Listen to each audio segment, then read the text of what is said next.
Hello there. Greetings and glad to have you with me again today, and thanks for joining us as we look at Doctor, Teach Me to Parent.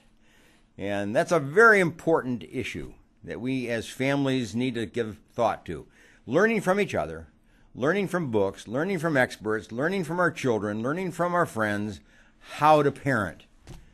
So what I'd like to do today is to really give a focus on a segment of our population who are divorced.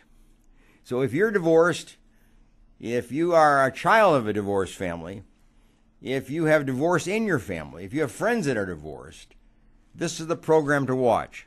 We're going to focus on that issue today and look at the children of divorced families, divorced parents.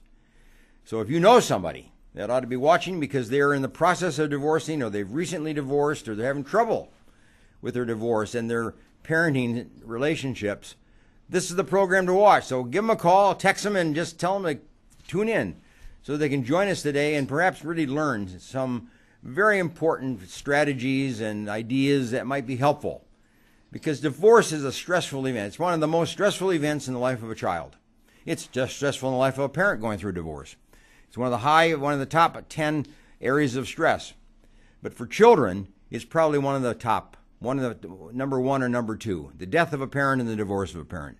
Those are the big issues of stress for children. So that's why we're going to focus on it today, and I'd like to take a look at just what some of the children say who are going through the divorce experience. What do they say about their parents? And I've pulled together some of the statements that I hear as a therapist and kids tell me, and we reflect on together, and I try to help them think it through and work it through in the context of their own family. So that's what we're going to be doing today. Now, so let me just put it in perspective, okay?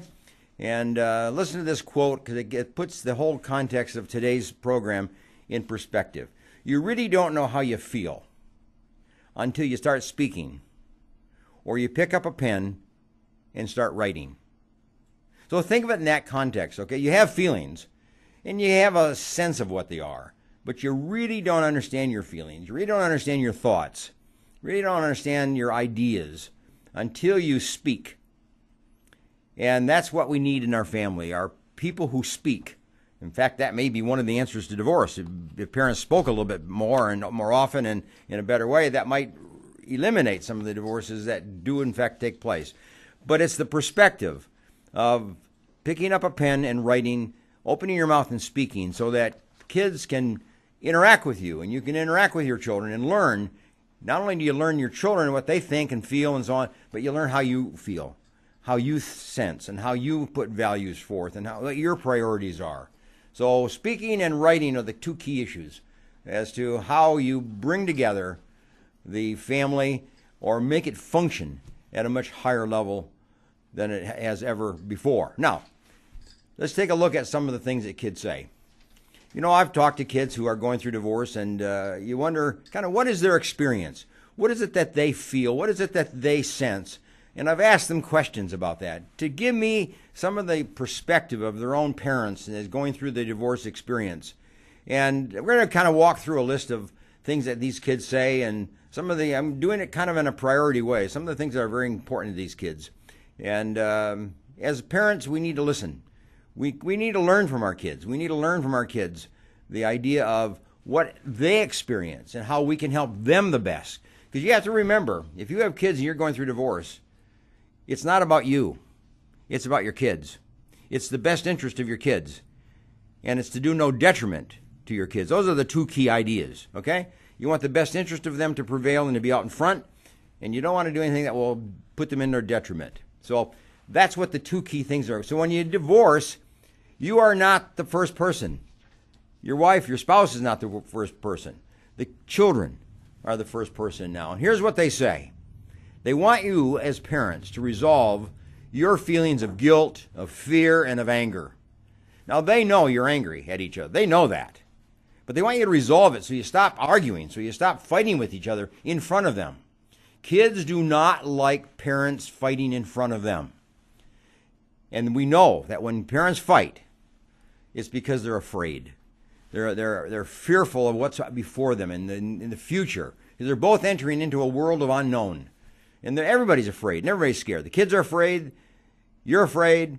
And the anger comes out, and then it comes out in the form of fighting and arguing and bickering and that kind of thing. And kids just don't like that whatsoever. So they say, parent, resolve it. Take care of it. Go to therapy. Go to counseling. Talk to each other. Put aside your anger. And now live with greater kindness and greater openness and greater gentleness within the context of the family, within the context of the home, or the two homes in which you are now going to live in. So resolve those kind of feelings. Get them out of the way so the kids can feel at peace, and the kids can feel peace within the context of your own home. Okay, that's number one. That's what kids are telling us. Okay? They're also saying this: seek forgiveness from the past. You know, they don't like you as a parent, you as a father, you as a mother, yelling at your spouse for all the sins and all the inadequacies and all the failures of the past. You know, and we're great at that. We have a list of failures. It's kind of like the parade of the horribles. And we just go through them one after the other, and we repeat it the next week and repeat it the next week. And we just kind of repeat that thing. Kids don't like that. They've heard it. They don't like it. They don't want it. They said, now resolve that kind of feeling of wrongdoing and that anger about the wrongdoings, and seek forgiveness of each other. Put it aside. It's over. You're divorcing. Whatever happened in the past is past, and now we move forward into a new relationship. We move forward into a new lifestyle, and we put behind us all those bad feelings and those bad events that have taken place, and you put them behind you through forgiveness. It's the forgiveness act that puts these kind of things behind you, and that's what kids want to see. They want to see that you're forgiven. They want to hear that you've forgiven each other. They like to experience what it is. You see, and with kids' life, they hear you argue, they hear you fight, but they don't hear you forgive. So you teach them how to fight and how to argue, but you don't teach them how to forgive. So in the context of your family, forgiveness is important, but it's important to show your children how you go through the process of forgiving each other. And you do it openly with the children. You ask the kids forgiveness. And when you do that, you're teaching the issue of forgiveness to them, so that as they grow up, they'll know how to forgive. But if you don't forgive each other, that's something you just don't do, then you're missing a teaching opportunity for your kids. They need to learn how to forgive, and they'll learn it from you. So that's the second thing they're saying. Seek the forgiveness, okay? Put it behind you. Here's a third thing that kids say, okay? Keep regular contact, especially the parent that's absent from the home.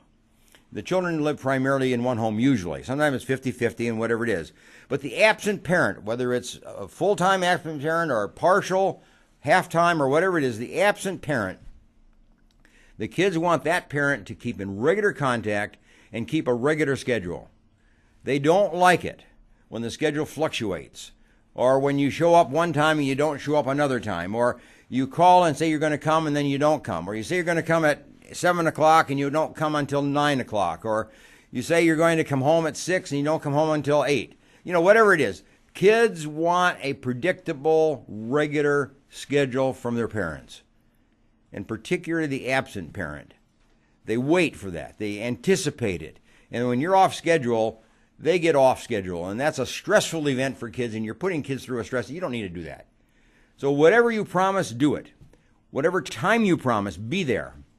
And however you're going to spend your time with your kids, make sure that is a regular, routine kind of schedule. The more routine, the better. The more regular you are, the more regular they will be. And the more that they can be ready for you and they can anticipate your coming and then enter into a relationship with you. If you come late, then they're off schedule and they're going to have a hard time then relating to you. They're mad at you. And then you're going to wonder why you don't have a good visitation or you don't have a good event or something like that. It's because you didn't start right. So you start right by being on schedule and being very predictable and reliable and keep your promises. You've got to be a promise keeper when you have kids that are dependent upon you and are waiting for you and want to be with you, but they want to be with you on a time schedule. Now, that doesn't mean the kids are going to be on a time schedule. Don't think that way. Just because you are, that they will be. That isn't true. Kids will be on their own schedule, but you be on a time schedule. You be regular, and that will teach them to start to be regular as well. That's how you teach, right? You do it by example. Okay, that's number 3. Here's number 4, house rules. You know, when kids live in 2 different homes, they go between 2 different homes, there's got to be a house rule in each home. Now, the house rule may not be the same. It'd be nice if they're coordinated and they're compatible, but they're not necessarily the same. Dad has his house rules, mom has her house rules. And when the kids are with mom, those are the rules that prevail in the home. These are the things we do and these are the things we don't do. When they're in the home with the dad, okay, these are the rules we do. These are the things we do and these are the things we don't do. It helps kids. Kids want that. The problem is that they get rules in one home but not in the other home. Or they don't get any rules at all. And then they don't know what is expected of them and what is the desired behavior patterns and the undesirable behavior patterns. So house rules need to be formulated. And it's best if you sit down with your kids and formulate them. And it's best if you keep it to less than 10. If it's real young kids, keep it to less than 5. But if you have little older kids, yeah, you can go up maybe up to 10. And then write them out, type them out, put them on the refrigerator, put them on the room, put them on the hallway, put them on the bedroom doors, wherever you have to put them. But make sure the rules are out in front so that they are available and the kids will see them and they're more likely to follow them. So house rules in both homes are extremely important in a divorce situation. And if they go to grandma's house, then grandma's got to have house rules. Okay? So that's a third set of house rules. If they have 2 sets of grandparents and they go to both of those, then that's another set of house rules that are set forth there. What are the expectations? What are the rules? Because you can't assume that just because you're a family or because you once were a family that you all think the same and all expect the same.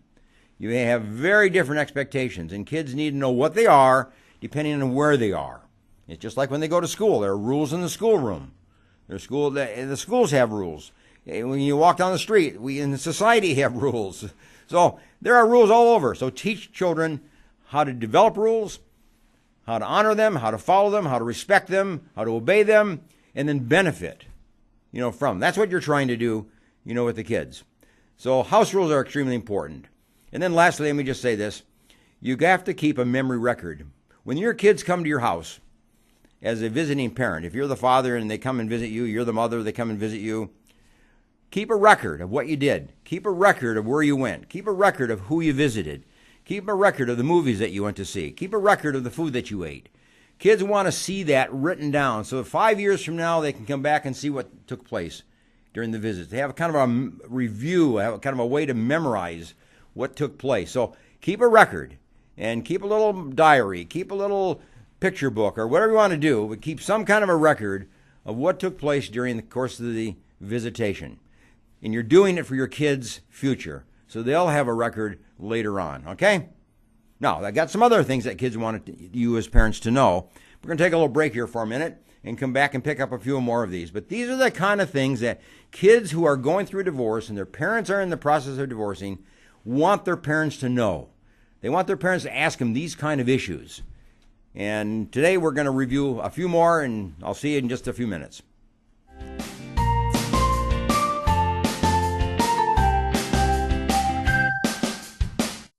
Green Gables Care Home is a 24-hour assisted living facility for the elderly, located in Clovis, California, offering spacious private and semi-private rooms which are wheelchair-approved, catering to the special person in your life who needs attention and wants to live in a loving home environment. The Green Gables Care Home has assisted living and secured homes for elderly persons with Alzheimer's, memory loss, and for your loved ones needing assistance with their activities of daily living. Call 559-307-0950 and visit GreenGablesCareHome.com.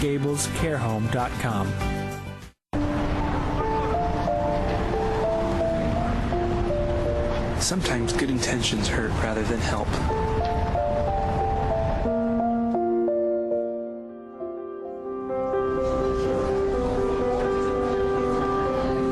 For just $1.76 per meal, the Fresno Rescue Mission offers more than food. We offer hope. Please donate today. Do you need a locksmith? Layman's Lock and Safe Service and Repair is available for you. 559-228-1805. Gained a lot, learned a lot, and got a lot of love. If it weren't for the knowledge that I had gained from the classes at PCC, I probably wouldn't be the mom I am today. See, there it goes.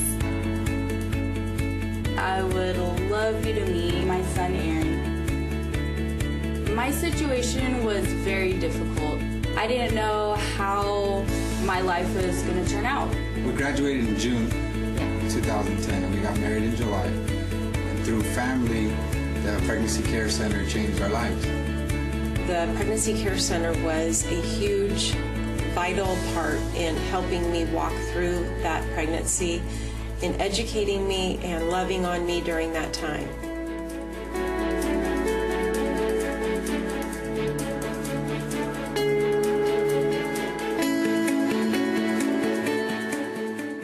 Choosing a Medicare plan can be difficult and frustrating.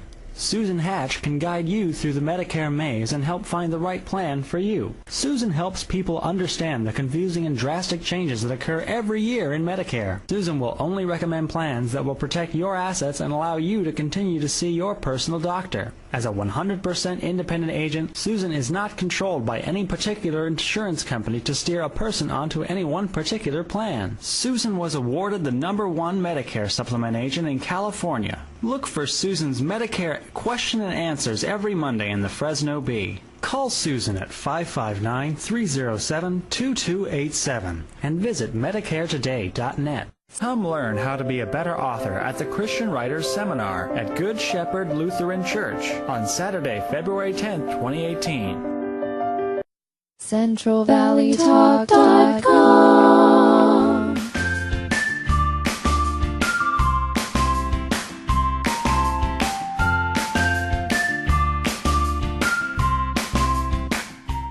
Okay, welcome back, and we're talking now today on some of the things that children of divorced parents want their parents to know.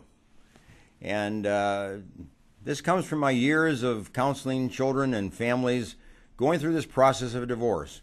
And it's a time in the child's life when they become first. We as divorcing parents kind of think of it as ourselves, as our own problem, our own stresses we're trying to reduce. That's not the case. It's now a matter of doing what is best in the interest of your children. And it's to do no harm or detriment to them. You got to keep that in mind. So if you go through the divorce, if that's your decision, you're only divorcing each other, but you're claiming the children, and you're taking them into yourself, and you're giving those children a greater sense of identity, a greater sense of bond, a greater sense of commitment. That's what they want. So they observe you, they watch you, they know what you're doing, they know what you're thinking, they know what you're going through, they hear you behind doors. Kids know. And here's some of the things they want you to know, and they've just walked through some of them. We looked at the idea they want you to stop fighting, get that anger out of your way, okay? They want you to forgive each other for the past wrongdoings that you've done. They want to set up some house rules. They want to be what the expectations are. They want to know what the rules are of the home. Okay, those are some of the things that kids want. Here's another one that we might want to look at. They want you to be informed and to be actively informed and involved in their life, to be informed and involved, if you look at it in that sense. That's what kids want.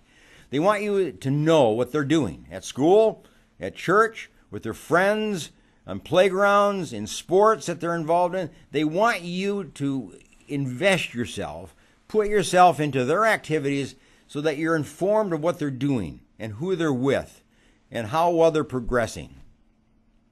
And they want you to be actively involved as well. They want you to be a room mother. They want you to come by the school and do school conferences. They want you to come by the school for the school events. They want you to stop into the school and meet the teacher and to know the teacher and to be on a relationship with the teacher. They want that. In other words, they want you to be involved in their life because then they know that you're interested in them. Then they know that you care about them. But if you don't go to the school, if you don't go to the church, if you don't go to their sporting events, they draw the conclusion that you don't care about them. And all you do is care about yourself.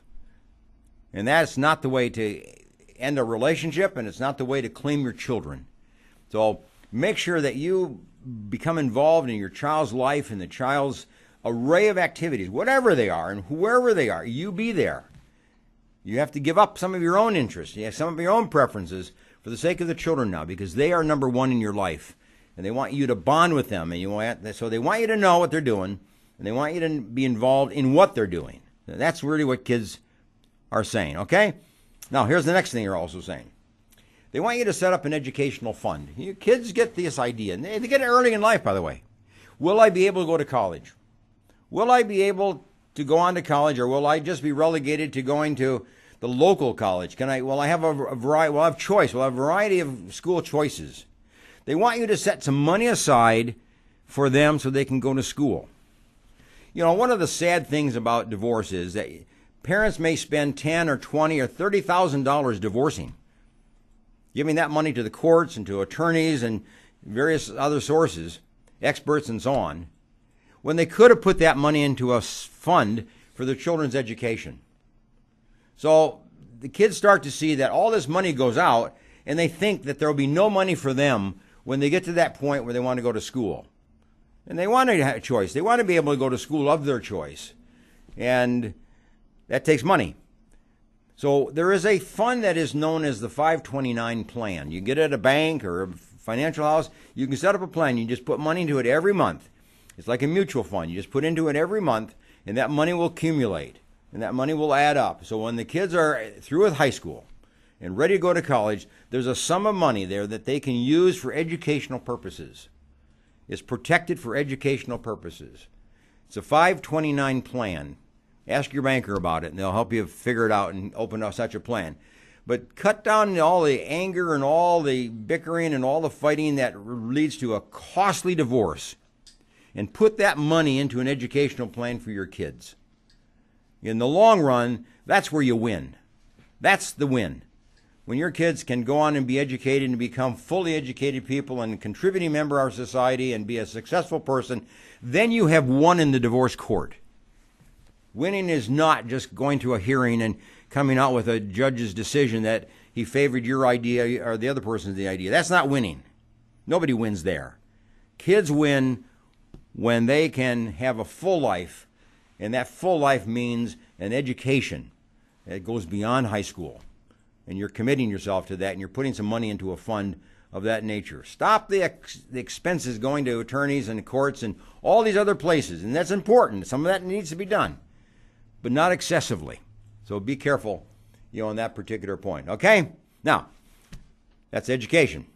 Here's another thing that kids want you to do. Kids want you to read. They want you to read a book on parenting. In fact, they want you to read 2 or 3 books on parenting.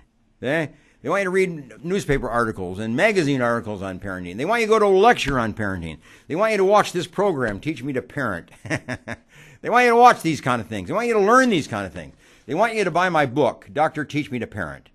That's what the kids want. They want you to buy this and start reading it. There's 72 lessons here on how you can parent your kids under different circumstances and different kind of problems that come up in the life of a child. So that's what they want. They want you to read. They want you to get involved. They want you to be knowledgeable. You can't go through a divorce and then raise children on your own without having a rule book, without having a guideline, without having some kind of a informational source. So get books. Don't get 10 of them. You don't need 10 of them. You need 1, 2, or 3 of them. Read them. You need an article. It gives you some guidelines, okay? But that's what kids want you to do. They want you to get informed of what it's like to be a real parent, a true parent, an honest parent, and a good parent. They want that. You may not have been well placed in your marriage. That may not have worked out. But they want your parenting to work out. That's what they want. That's what kids want, okay? Okay, that's the next thing. Now, let me go on and say this. The children also say to me, they want their parents to live respectfully, honorably, but futuristically, okay? Think of that, the futuristically. They want you to plan ahead. Forget the past. Try to move beyond the past. Get out of the past. Stop talking about the past. Stop arguing about the past. Start planning the future. Start preparing for the future. Your future, the child's future. They want you to start and dreaming and start thinking again and what's before us and what's the possibilities out before us. Not just what we've gone through as a family and all the stresses and strains and heartaches and so on that we've gone through. They want you to kind of resolve that, get beyond that, forgive on that, put that behind, and now start living more respectfully in front of the children. Live honorably in front of the children. Live with a sense of future in front of the children. Your future and their future. But kids want you to live a respectful life. They don't want you to be out late at night and doing all kinds of things that they would be ashamed of if they knew. And often they do know, by the way, and they are ashamed of sometimes how you live. So start living a life that is honorable and respectable to you, to your children, and obviously to other people, as well. Kids are upset when their parents act in childish ways, like silly teenagers, or a criminal, or an addict, or whatever it might be. Kids don't like that. Kids want their parents in such a way they can respect them and honor them and follow them and be like them. So the question is, whatever you do, are you pleased to do it in front of your children? Whatever you do, are you pleased to tell your children to do the same thing? That's kind of the guideline that you have to do. You have to think through, okay? Now, here's another one. Learn to communicate. Kids want you to talk to them. Kids want to talk time. Now, talk time is not necessarily when a kid comes home from school. Sometimes they don't want to talk then. Sometimes your best talk time is in the car driving to and from someplace. Sometimes your best talk time is bedtime, just before going to bed. Sometimes your best talk time is around the meal. And by the way, eat at a table where you can look in each other's eyes and you can talk to each other and see each other. Not sit in a couch like you're riding on a train. Sit around a table where you can interact with each other. Kids want interaction. They want you to look them in the eye and talk to them. They want you to look in their eye and talk to them and listen to them. They want interaction. That's what kids, when they say communicate, and they say, well, we want our parents to talk to us, what they're really saying is, we want face-to-face talk, face-to-face communication. And you have to figure out a way, to do that and when to do that in your schedule and in their schedule. But sometimes what is your schedule is not theirs. So if you're going to talk to your kids, figure out what their schedule of talk time is, and you adjust to their schedule. It'll be a lot easier to do that than they adjust to your talk time. Okay? So figure it out. Figure a way that you two can talk together. You four can talk together. You six can talk together. Whatever it is. If you didn't talk in your marriage, you didn't talk in your family during the marriage, you better start talking now, because this is really where it pays off in the life of the child for the future. You're teaching your children how to talk. And you're teaching your children how to talk better than you talk. And you're teaching your children how to relate. You're teaching your children how to open up. You're teaching your children how to share their life and share their experiences with others. And that will make them a better marital partner, much better marital partner than maybe you've been. So get your kids talking, and you have to start talking, as well. And then here's another one. Don't introduce a new friend into the life of a child until that child's ready for you to introduce a new friend. If you're divorced, if you're now separated, or if you're finally divorced and you're now in a situation where you can begin to date and you can begin to entertain another relationship, don't introduce that child to that relationship until the child's ready. You discuss it with the child first. You talk about what you're doing. You talk about the person. You talk about how you'd like to have them meet that person and when and where and how. You get that information from the kids.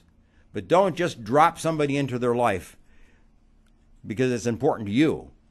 You have to make sure that they feel safe and that they feel secure and they feel comfortable in introducing or being introduced to a new friend in your life. And then here's the last thing that kids will say, and it's the funniest thing. You will almost not believe it. Kids want to go to counseling. Kids want to go to family counseling. They want you to go with them. They don't want to go to counseling by themselves. They want to go as a family. They want you to go as a family.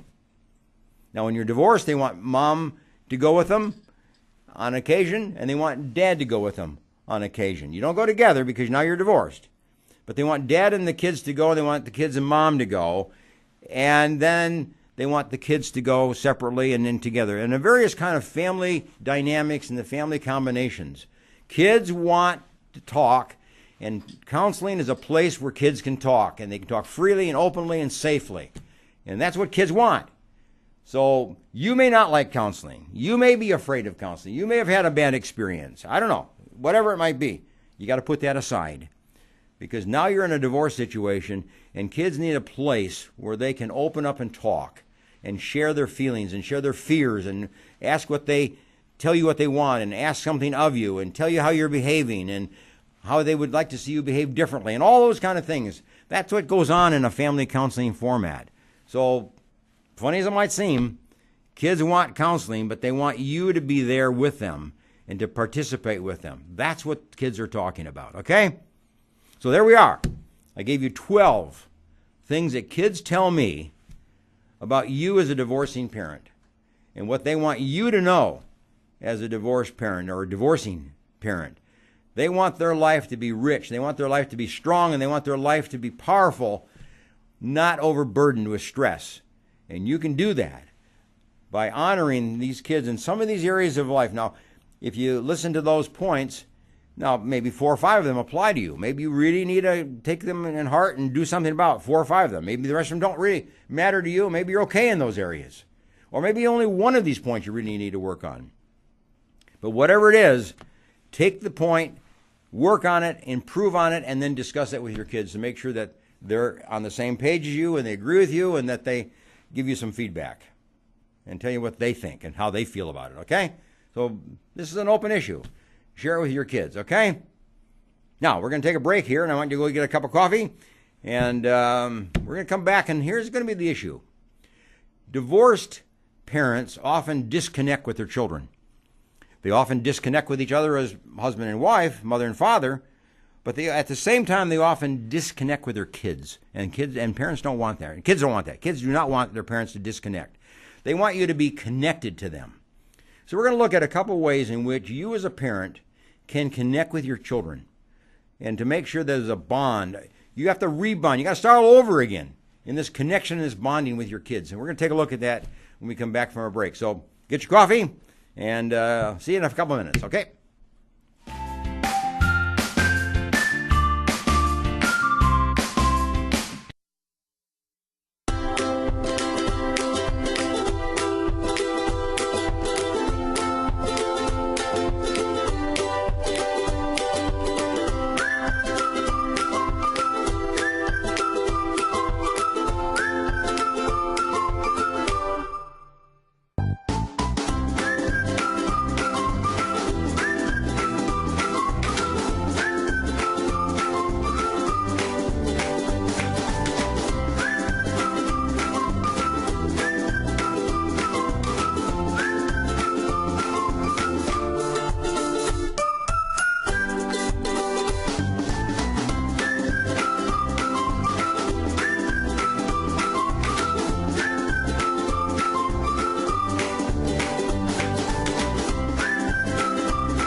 A dentist who has a passion for superior aesthetics and comfort, you need Dr. Christopher Wong with Cedar North Dental. Call 559-432-4948 or visit cedarnorthdental.com. Fresno Rescue Mission's Rescue the Children program is a protected, secure environment providing emergency and long-term services to women at risk, abused, homeless, previously incarcerated, and women with children.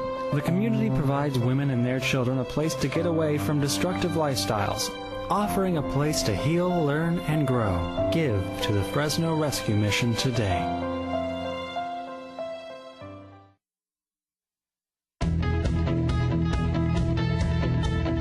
Opportunity isn't always given a door to knock on, so we built one. The door to our kids' futures is often crowded by temptation and misdirection, making it difficult for them to reach their full potential. But once they enter that door, our club door, inside is a place of hope and opportunity. The second home for the nearly 4 million kids we serve every year after school and in the summer.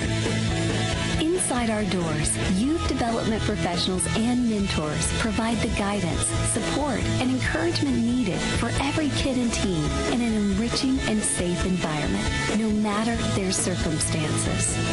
Boys and Girls Club set the standard as the #1 advocate for youth during the out-of-school time. We assure success is within reach for all kids and teens in America, with club members on track to graduate from high school with a plan for the future, demonstrating good character, and living a healthy lifestyle.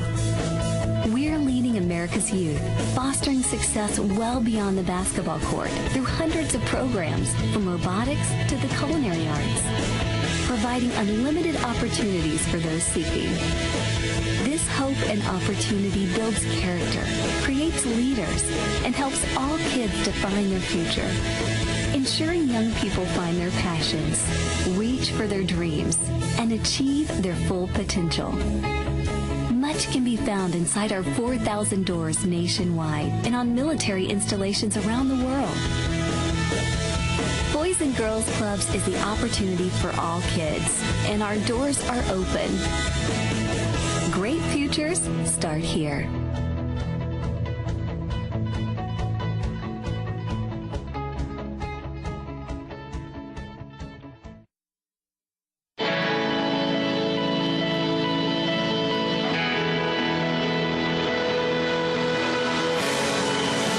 Satellite television transforming the Middle East through hope in Jesus Christ.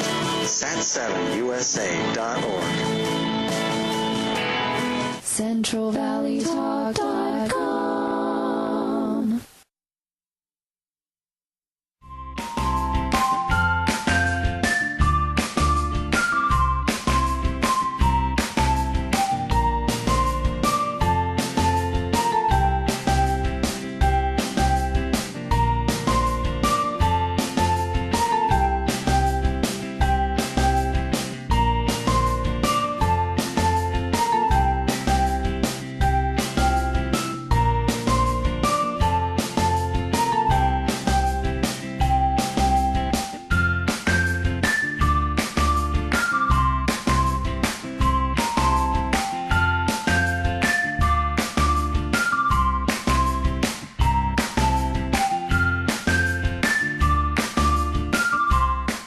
Okay, welcome back, and we're looking today at the issue of parents who are going through the divorce.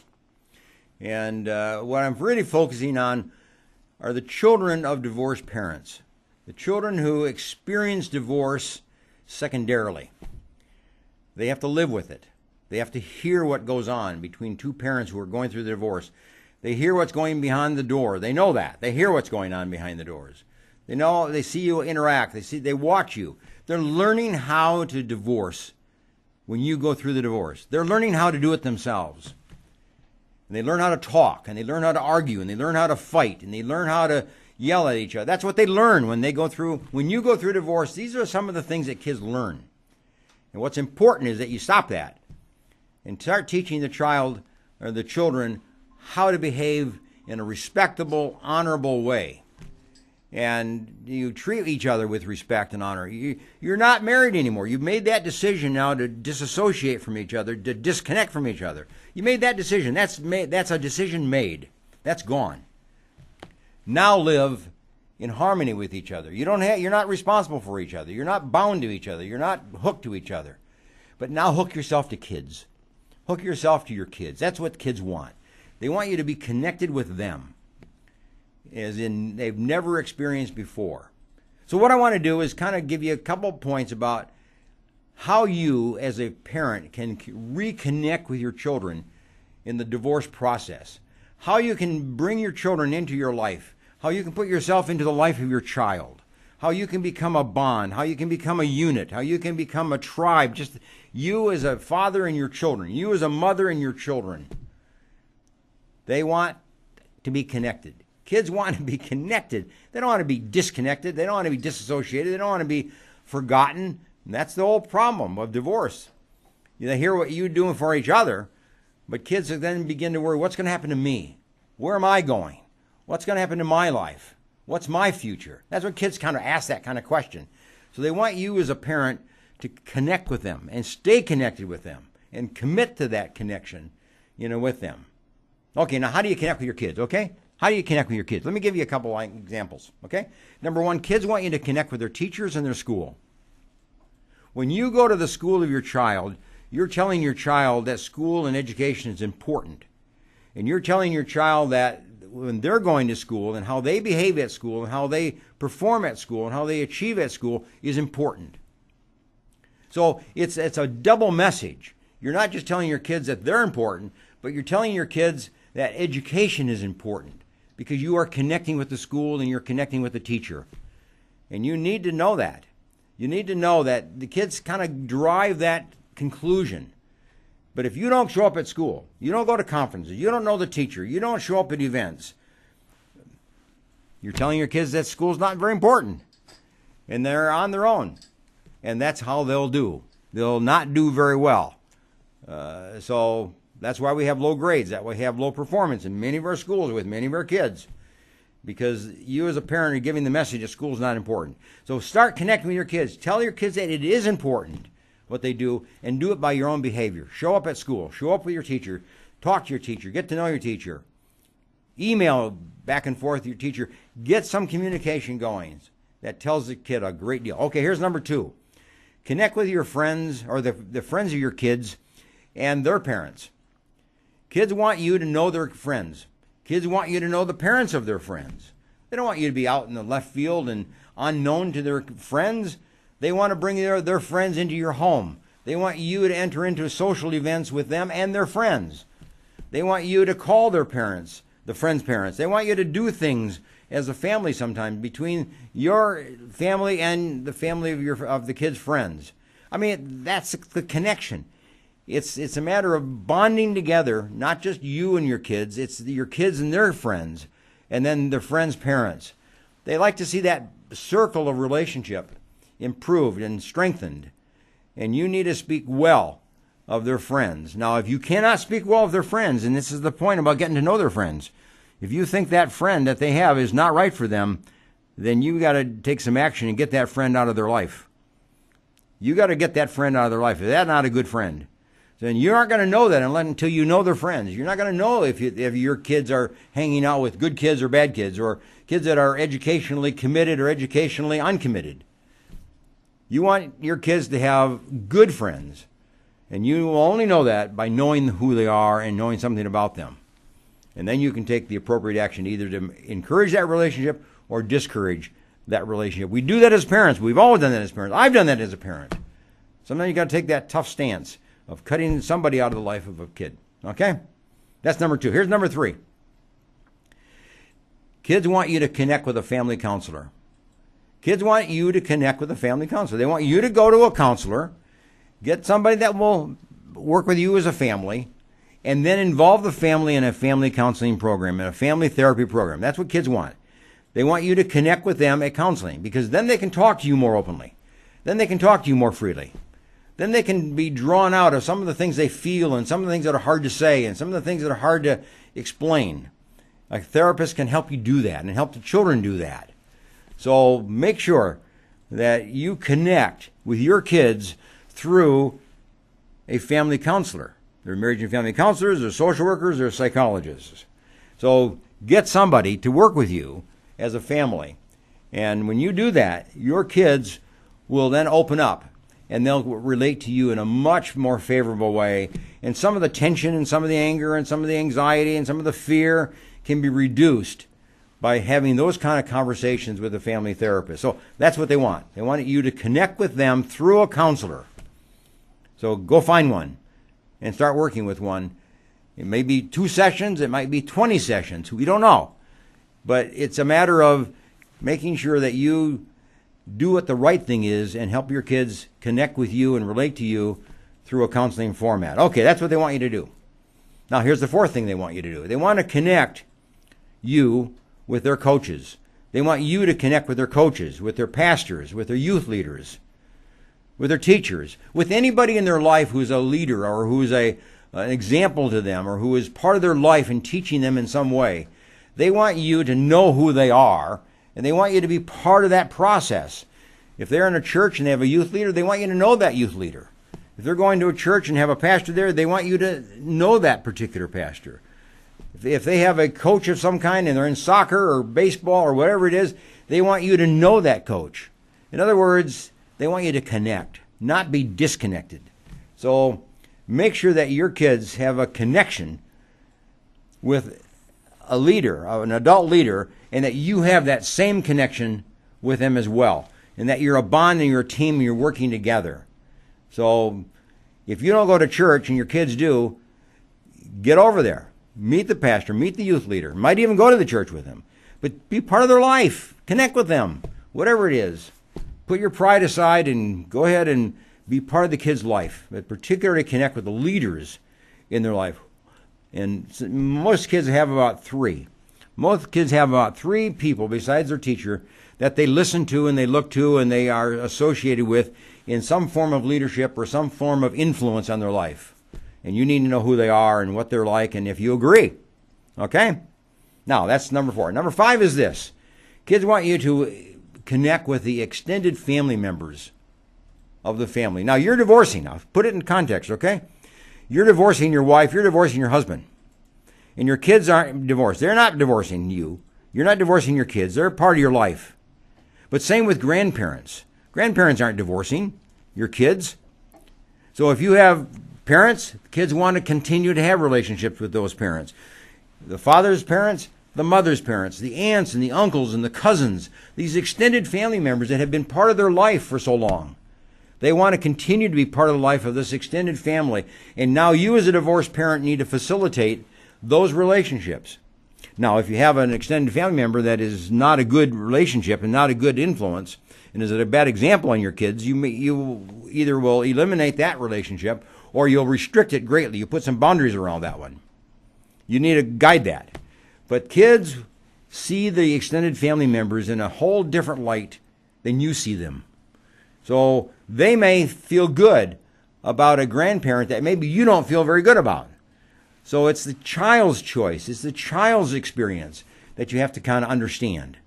And sometimes in counseling, this is a big issue to talk about, is how you can keep the kids involved in the extended family members, and you, not necessarily you have to be involved with these extended family members. But kids do. The kids want to connect. They don't want to divorce themselves from all the extended family that has been so much a part of their life for so long. They want to keep those relationships. And you need to facilitate it. You need to guide it and help it, along. So they want you to connect with extended family members. And then lastly, here's the last one, okay? Catch it, because it's a very important one. Kids want you to connect with them. It's to connect with me. They want you to get to know me. That's what kids say. Kids want you to ask questions. Kids want you to spend time. Kids want you to spend just informal time, discussion time, talk time, car time, pre-bed time. Kids want to be able to talk and tell you about themselves, what their life today, not just school. They don't want to talk just about school. They want to talk about themselves. And you need to ask those kind of questions. You need to open the door for those kind of conversations so that a child can have opportunity to tell and be opportunity to listen and be opportunity to share and to feel that you care about them, to feel that they're important, to feel that you value them because you want to get to know them. See, it's important that a child be loved, but it's more important that the child know that he's loved. And they only know by you telling them, by you talking. You see, it's a matter of being open and being part of their life and sharing their life. Sure, you want to know your kids, but they want you to ask questions. They want you to share yourself. Tell them about your life. Tell them about your child. Tell them about the experience you went through today. Tell them what you're going to do tomorrow. Tell them what you're going to do next week. Open your life to these kids, and then they will open their life to you. They'll follow your example. But if you don't talk, if you don't share your life, they're not going to share theirs. So it starts with you first. You open your door. You open your life. You open your mouth. You open your heart. And then they will. So that's what it's all about, is connecting with your kids. That's what kids want. They want to stay connected. The whole thing about divorce is disconnect. That's the message of divorce. We take two people that have been connected and now we disconnect them. And sometimes that disconnecting is for the whole family. But kids don't want to be disconnected. They want to remain connected to the dad. They want to remain connected to the mother. They want to remain connected to their extended family members. And now you as a divorced parent have to help your children remain connected even though the two of you are disconnected. And that's a hard job to do. That's not an easy one to do. Because all you're usually thinking about in divorce is getting away from my spouse. And getting away, getting him out of my life, getting her out of my life. That's disconnect. But you can't give the message to your kids that you want them out of your life. Because they'll think that. Because remember, the kid always asks the question, what's going to happen to me? And when you connect with your kids, you're telling your kids, we are one. You're part of my life. And I'm going to commit myself to you, and I'm going to stay committed to you. I'm not divorcing you. I'm only divorcing your mother or your father. and we are one, and we're going to stay connected. So kids want that sense of connection. So make sure you do it, okay? Now we're going to take a break. And one last little thing I want you to do. If you're a divorced parent, you know, one of the common things you do is that you exchange your children. You meet at McDonald's, or you meet at some place on a corner, or you go to somebody's house and you exchange the visit. Now the child goes to the father. Now the child goes back to the mother, or whatever it is, okay? And I don't think it's good to have parents and talk to each other in front of the kids and give them a whole rendition. So I think what's important is to have a piece of paper and have a note and have a kind of a summary of issues that you need to convey and communicate to each other as parents, even though you're divorced. So what I want to do is to show you a form that you can use, and you can fill it out, give it to your kids, and they can take it to mother. Fill it out, give it to your kids, and they can take it to father. And that will be a kind of update, a way to improve the relationship and sharing information and sharing concerns and just keeping each other informed. So we'll take a look at that form in just a minute. So see you in a couple minutes.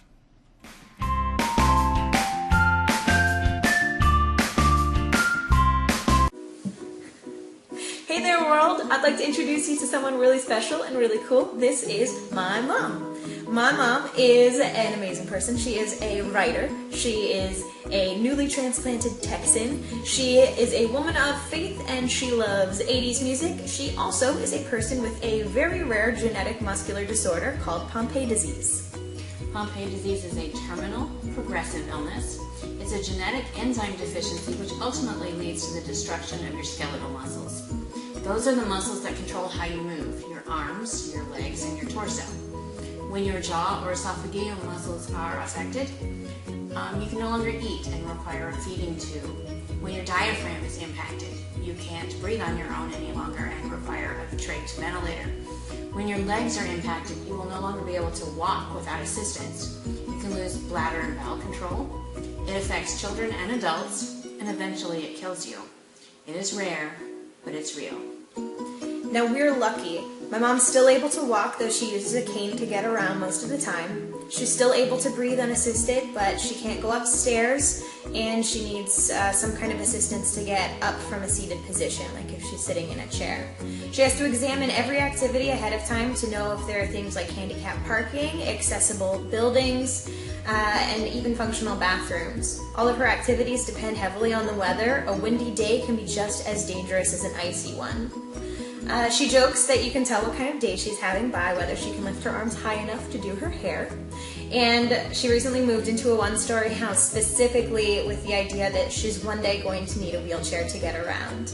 Those are the kind of things she has as everyday concerns. Her normal everyday fears are things like dropping her keys or falling in public and not being able to get up. That actually happened a couple of years ago. She fell and fractured her pelvis because she was unable to break her fall. I receive an enzyme replacement therapy every 2 weeks for life. It's a 6-hour IV. It helps slow the progression of the disease, but it is not a cure. And it costs about $100,000 every time you sit in the chair. Insurance takes care of most of that if you're lucky, but not everyone is, and the expenses add up very quickly. Things like wheelchairs, accessible vehicles, special housing, travel costs to medical conferences, doctor's appointments, and clinical trials. Luckily, there is a group that helps families with Pompe handle these costs. The United Pompe Foundation is a group connecting funds with real people who need help. This was founded by a father whose son has Pompe disease, and they could not find the resources that they needed. They assist patients and their families with medical costs and other expenses that they need to survive day to day. Every little bit helps. There are a lot of things in life that we really take for granted, and sometimes the scariest things in the world are the things that you can't see. So today we're asking for you to help us shed a little light on a rare and scary disease. Please share this video with your friends, your family, strangers, anybody that you come across. Education is a big thing. It makes a big difference. And another way to make a really huge difference in someone's life is to go check out the United Pompe Foundation. Their website is in this video description. Click on it, check it out, and go ahead and donate some money if you're able to. Again, this is an organization giving real help to real people who are amazing and need it, like my mom. I love her, and thank you so much for helping us out. Thank you so much.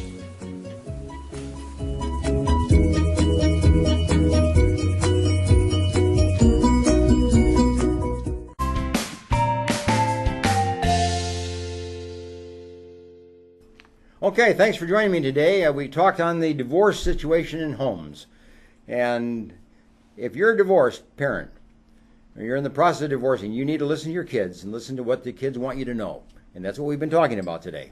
So access this program through the YouTube and follow on and pass it on to somebody else that might benefit, from it. So in closing here, what I'd like to give you the parent tip of the day, like we do every week, okay? This is your tip of the day. The salt and pepper shaker of happiness and optimism needs to be on the kitchen table of every home. Okay, you have that? The salt and pepper shaker of happiness and optimism needs to be on the kitchen table of every home, particularly of every home that's going through a divorce. You got to create a new sense of happiness and a new sense of optimism. That's futuristic looking, okay? Give that sense of happiness and optimism to your kids. There are better days ahead, if you will. Kids want to know that, okay, going through that high stress. So there you are. Thanks for joining me today, and we'll see you again. And go to my website, booksbyhedberg.com, and get a copy of my book, Dr. Teach Me to Parent. Okay, bye for now.